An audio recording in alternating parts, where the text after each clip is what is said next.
Again, we're here live at St. Charles Catholic 7v7. This time we have with us David Oliver. I know your name.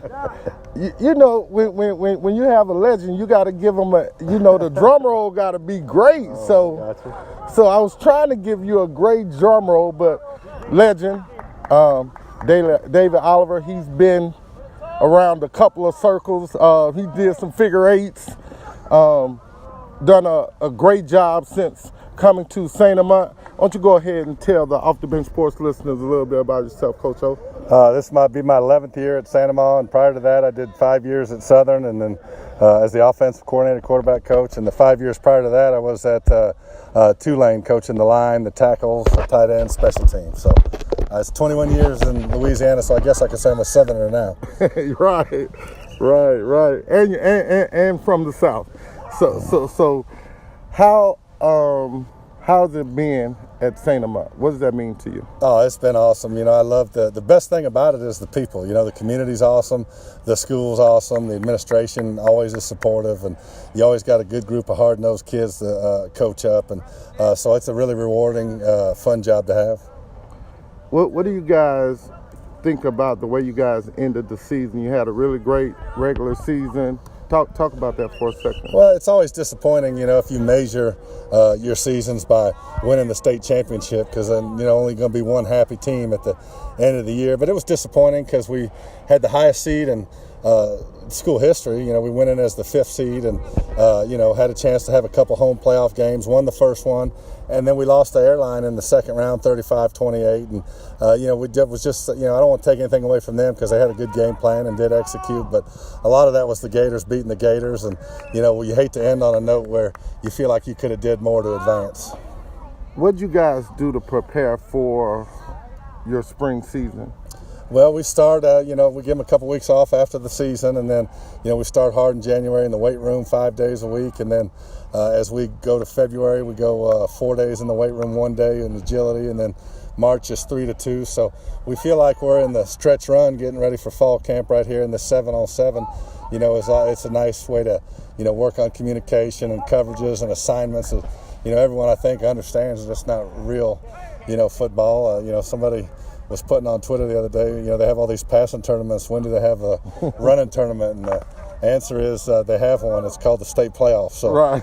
You know, so we're looking forward to see what our line can do and the whole team together. But it's been a productive summer. This is the 3rd or 4th week of 7v7. I really love 7v7. It gives athletes a chance to show their developed skill set.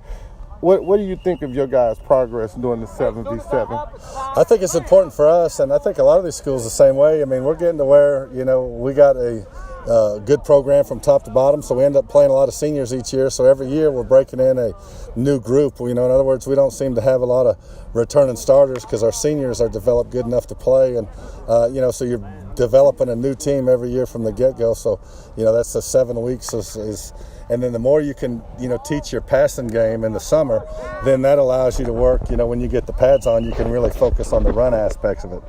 Okay. I like to ask, again, this is one of my questions. You can stamp it that I'm going to ask this question. All right. What goes into scheduling for the St. Amant Gators? You know, there's a bunch that goes into it, you know. You always want a schedule where you can have some PowerPoints. You know, us, with our home base and our fans, we always try to get a couple teams to come twice, and that makes the other team money, and that keeps you know, our band funded, our football program funded, and you know, some of the other ancillary sports, swimming, cross country, that don't make money. So we try to use our home base because we do draw fans and travel so well. We try to use that to get a couple more teams. We try to get our schedule, we try to get it so it escalates. So, you know, we start with 3 at home, and then we work into the Letcher and St. James, and then I think our district's probably as strong as any district in the state. So that's how we try to attack the non-district schedule.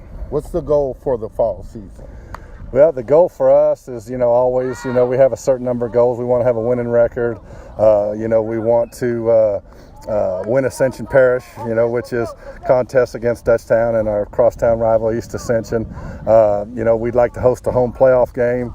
We'd like to win a district championship, and finally, if the cards are on the table, we'd like to have a state championship. So we kind of work from there, you know. We have a team GPA goal of a 3.3. So those are things that we constantly focus on, and we almost, our big thing is it's not who we play, it's how we play. So we don't spend a lot of time talking about the opponent. We just spend time correcting us. So I want to congratulate you first.